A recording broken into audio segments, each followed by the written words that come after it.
Ouais, il y a une déception parce que le résultat, quatrième.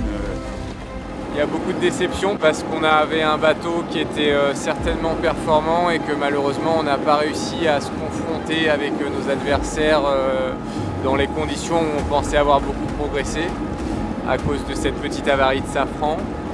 Juste après les Cap-Verts, là, quand on a cette avarie de Safran, je retiendrai ça comme image.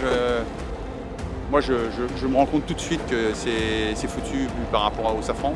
Et on avait compris que pour nous, la course n'allait pas être la même. Mais ce moment où on est l'un l'autre, c'est des moments de fraternité incroyables, c'est des moments d'émotion incroyables. Ça ressemble à des rugbyman qui viennent de perdre une demi-finale et qui s'enlacent et qui pleurent ensemble. Ben voilà, on a connu ça avec Tom, mais il n'y avait pas 90 000 personnes à nous regarder. Mais c'est super fort en émotion. Et c'est vrai que dans 8 semaines, on est à Brest pour faire un tour du monde en solo.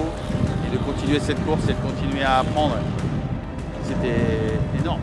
Bravo à la classe ultime d'avoir osé envoyer les 5 ultimes sur la Jacques Vabre. Ils sont les 5 à l'arrivée. Et je pense que c'est aussi un gage de fiabilité, c'est aussi un gage de densité de programme. C'est aussi, je pense que tous les équipages vont se sentir... Et tous les solos vont se sentir plus à l'aise de partir autour du monde après avoir fait ça. Mais ce qui nous attend est aussi à l'image de ce qu'on a vécu nous avec Tom. On sait aussi faire marcher le bateau. Peut-être que ça nous arrivera de nouveau en mode dégradé.